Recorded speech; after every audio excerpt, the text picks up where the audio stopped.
Good afternoon. I am back on a recorded live session. Okay, this is a recording live session. I'm recording it right now, and then you can. Then I'm gonna post it so that you can watch it later on. Okay. So my name is Bijoux Ngwanda. I'm an immigration lawyer, as you know. I'm based here in DC metropolitan area, and we are talking about immigration. I do have clients across the country and around the world. We are dealing with complex U.S. immigration laws cases. If you're into my channel, you can go ahead and subscribe. If you're not new, welcome back. Thank you for subscribing, and please do not forget to hit the notification bell so you don't miss out on anything. If you enjoy the content, again, you can go ahead and share, like, don't forget to comment below. Also, all the links are in the description box. Consultation link in the description box. Facebook group, Facebook page, TikTok, Instagram. Really, we're trying to grow our community. Not to mention, I'll be live on February 14th, 2 p.m. Eastern Time. We'll be here answering those questions as far as counselor processing is concerned, those delays, how to expedite your request, how to really just file a lawsuit altogether if you can, because those delays are really unreasonable. Okay, so I am going to share my screen, answer some questions. Then we're going to talk about immigration news and so forth. So let's get right into the subject. Okay, share my screen. Got it. Okay, this is my first question here. They ask me, please answer this. I have a client who triggered a 10-year bar with multiple unlawful entries, but now has parole in place. Can she adjust status? 10 years bar. Okay. So first of all, right, when somebody has multiple unlawful entries, it's no longer a 10-year bar. It is a permanent bar. Okay. So now the question, parole, the person has parole in place. Can the person adjust status?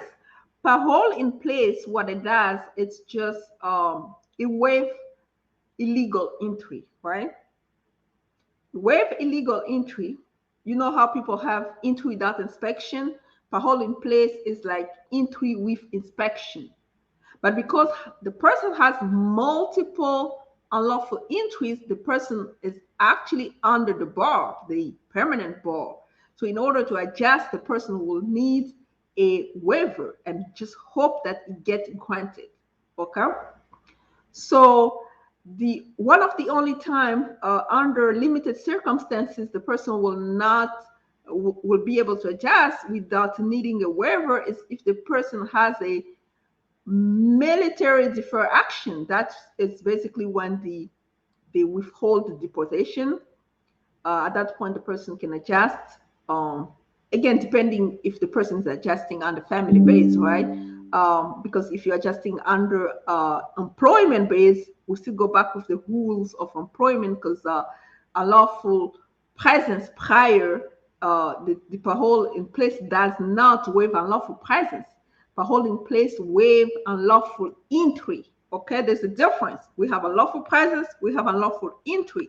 If the person has been here illegally in terms of unlawful presence, then marrying a U.S. citizen will waive unlawful presence. But if we have a person who has been here, not just the person has accrued unlawful presence, but the person entered illegally multiple times, then the person has a permanent bar. It has to be waived with a waiver. So in other words, to respond to this question, sorry, the person needs a waiver, okay, in order to waive that permanent bar, because parole in place only waive unlawful entry, okay? So yes, you can schedule a consultation with me so I can explain to you in details what is needed, how to prove the waiver, and so forth. But That's a summary, okay? Then we have this question. I don't have my tax yet. Can I submit my W-2 pay stub and bank statement only as evidence? I guess the person is talking about humanitarian parole, right? So I-134A, the sponsorship form requires that you show basically your finances, right? The best way to do it is to show your tax return because it really shows your income, right? After you file taxes, it's going to show your gross income and stuff like that. It's better to just wait and file your taxes and show that because you don't want them to have some type of suspicions as to why you're not filing your taxes. Okay? So just file your taxes and have all those type and including assets if you have them and show so you can get your humanitarian parole granted. Well, this one says my removal case. Let me stop sharing first of all. Oh no, I should go back to sharing. Sorry, I should go back to sharing because we're still talking about those questions. Sorry about that. Share or come. Yeah, so this person says my removal case dismissed 10 years ago, but I didn't have a lawyer, so I didn't file for adjustment of status. Can I do it now? If you have an order of dismissal that your case was dismissed and now you qualify to adjust status, the answer is yes. Especially under family base, because if we go to employment, then there's a lot to prove as far as you have an exception under 245I, stuff like that. But if it's family based, like spouse of a U.S. citizen, of course, or your child is 21 years old and the U.S. citizen, then yes, you can adjust, provided that you have that proof of dismissal of your case in removal. This one says, my friends have removal proceeding if my friend, if he changes his status into TPS again, TPS will be terminated at some point on that country situation. Then what will happen next?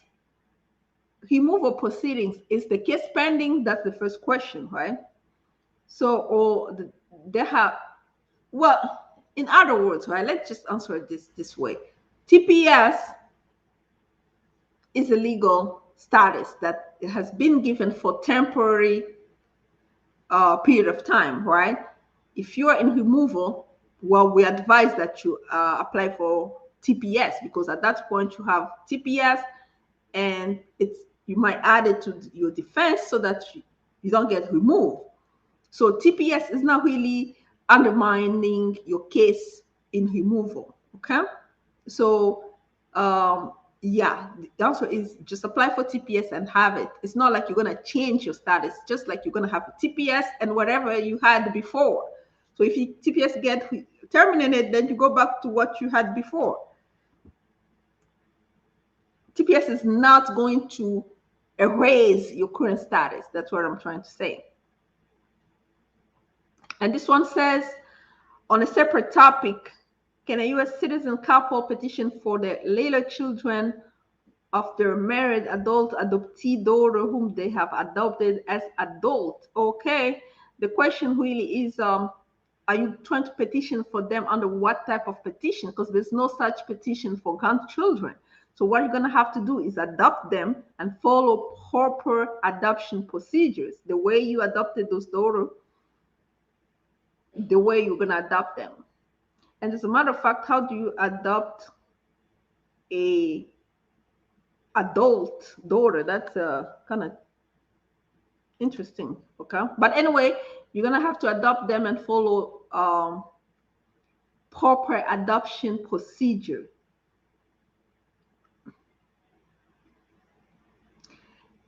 Hi, can I file for my sister who overstayed her journey and still in the U.S.?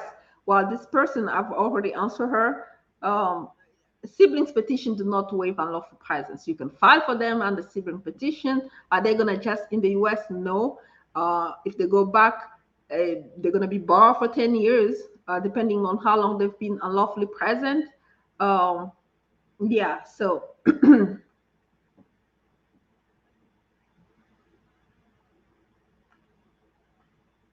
They say, what if one of our parent petitioned for her? Even if your parent petitioned for her, the fact that he's adult is not immediate relative. So it's still the same thing. The person's not going to be able to adjust status in the US based on a lawful presence unless a waiver is required. So the waiver is going to require, once it's approved, based on parents, whether the parent's lawful permanent resident or US citizen, then the parent, the waiver, once it get approved, the person will go outside. Okay. I had one that I really wanted to answer. No, this one.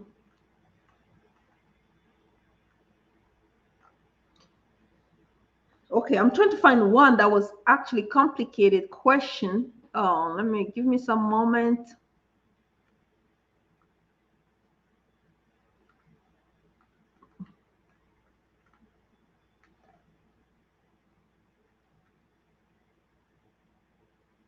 Okay, this is the one. Hi, I-730 that is waiting for an interview, petitioner waiting to file for citizenship. What should he do? Okay, so let's go here, right? You became a naturalized U.S. citizen prior to filing Form I-730. Basically, who may not file Form I-730, okay? So if you became a U.S. citizen prior to filing, but this question is the interview is still pending and the person wants to become U.S. citizen, well, file for U.S. citizenship, right? I'll suggest that the person wait until this person get approved for the visa before they file. Why? Because here it clearly says that if you previously filed the Form I-730 for your relative when you were a principal refugee or principal asylee or lawful permanent resident who acquires such status after being admitted to the United States as a principal refugee or being granted asylum as a principal asylee and have since become naturalized, the United States and U.S. and Immigration Services, USCIS, might continue to process your form, okay, if it has not been adjudicated. You see the word, if it has not been adjudicated. But at this point, the form was already adjudicated, okay? And now the form is at NVC waiting for interview. So if you become a U.S., you file for U.S. citizenship, by the time they go to interview, you will no longer have the lawful permanent residency status. And it might complicate your I-730 for the beneficiary. So strongly suggest that you wait. Okay. So what else we have here? Okay. Yeah.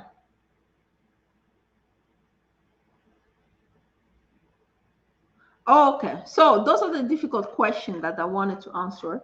I guess that's it for now. So let's go to latest immigration news. What's going on? We only go here. There's nothing really major going on. Newsroom, just go here, right? All news is USCIS clarify physical presence guidance for asylee and refugee applying for adjustment of status. The most important thing I want to talk about here is J1 or J2 visa. So you don't need a waiver if you're adjusting under INA 209, which is basically the asylum being granted. If you're adjusting based on asylum being granted, you don't need a the waiver. Okay, you do not need to meet that 2-year requirement or obtain a waiver to adjust under INA 209, which is under asylum being granted or refugee status.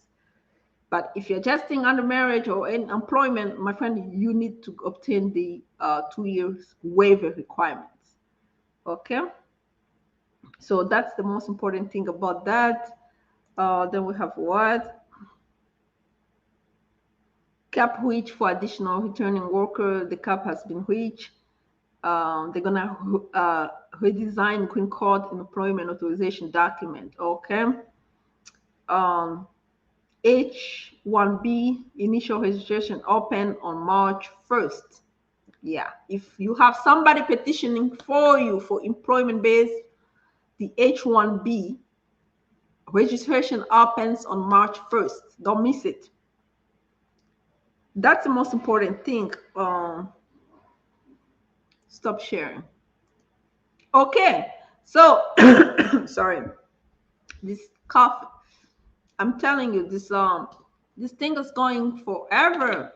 This coughing, flu, it's going on forever. Okay, so we got it, right? Adjustment of status. First question to ask, do I have a petition granted? And what type? Do you have a family base? Do you have employment base? Are you adjusting under humanitarian base or self-petition? Okay, 4 category: family base, employment base, humanitarian, or self-petition. If the answer is yes, I have an approved I-130 or I-140 or U visa or T visa, is the visa immediately available? For employment base or for family base, sometimes it's immediately available. Am I unlawfully present? Okay, unlawful presence waived for U.S. citizen spouses that are marrying the non-immigrant, right? Children that are 21 years and older, right? U.S. citizen applying for their parents, unlawful presence is waived. But if you're an adult child of a U.S. citizen, then unlawful presence is not waived.